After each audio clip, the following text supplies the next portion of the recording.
Well, you know, Democrats vowed to embrace the health care law and run on the successes of Obamacare in the 2014 midterm elections. But has there been a shift in strategy? One Democratic congresswoman now calling herself an Obamacare, quote, whistleblower, in an ad produced by House Minority Leader Nancy Pelosi's own political SuperPAC, whose goal it is to get more Democrats elected to the House.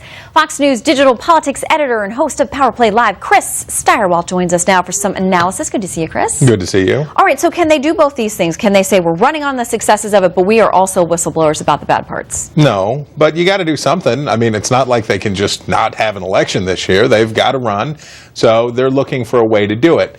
Nancy Pelosi, though, and her team is it's a dangerous course, I think, they're charting.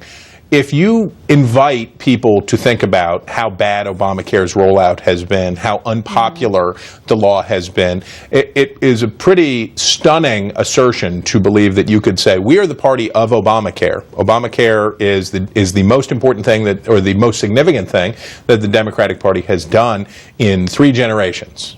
And that's them. And then to somehow think that you can trick voters into saying, yeah, that Obamacare, it's really bad, we're fixing it. And no one's going to think that the Republicans passed Obamacare. So this is a very dangerous course. Maybe they don't feel like they have any choice, but I highly doubt that they'll be able to pull this bait and switch. Well, another change that we've noticed is that this week, or within the last few days, when House Minority Leader Nancy Pelosi was asked about this, the reporter phrased it in terms of numbers that we're seeing, are they accurate with the signups? He called it Obamacare, and then here's how she responded.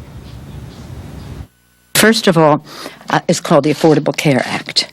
If that's what you're referencing, they are going after the Affordable Care Act. They're saying, let's do everything we can to take away health insurance from 9 million Americans who already have it and prevent many more millions of Americans from having it. I think there's a lot in there you'd probably like to address, but let's start with the fact that it was called Obamacare, and by the administration on down, everybody had embraced that, but now it's Affordable Care Act. Well, the president's approval ratings stink, and he's not popular.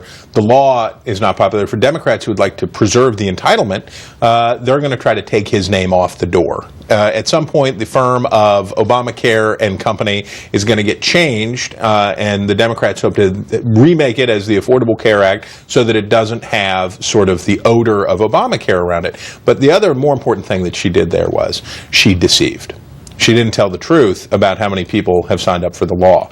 And that's been the biggest story on Obamacare this week. The big story on Obamacare this week was the president who said, we're going to be on the level with you people from now on. We're sorry about the if you like it, you can keep it stuff about your doctor. And we did mislead you, but it's really for the best. So we're going to be absolutely straightforward with you. The 9 million number that she talked about is total bunkum. The biggest part of that, for example, just to you can defeat the number very quickly by pointing out that the biggest part of that are signups for our welfare program, Medicaid, that they said they had 4 million. Well, Sean Trend from Real Clear Politics and others, including Glenn Kessler at the Washington Post, took a moment this week to say that's not true. And that number is probably more like 300,000 people who signed up for Medicaid under Obamacare. The rest of them are people who would have signed up anyway. So they're trying to, in her case, make human shields so that as Republicans talk about how to fix a law that's not working, they can say, oh, I suppose you don't want 9 million. But I say this, if you're going to make up a number, go bigger. They should go like 50 million. Yeah, why not 50 million? Why stop at 9? You know, and by the way, this week's word for everybody to look up is bunkum. Brought to you courtesy of Chris Steyerwalt. Chris, always good to see you. No bunkum there. Yes, ma'am. We'll see you at 11:30 a.m. Eastern on the interwebs tomorrow. Okay. FoxNews.com/live. That's a deal. Power Play. All right, thanks.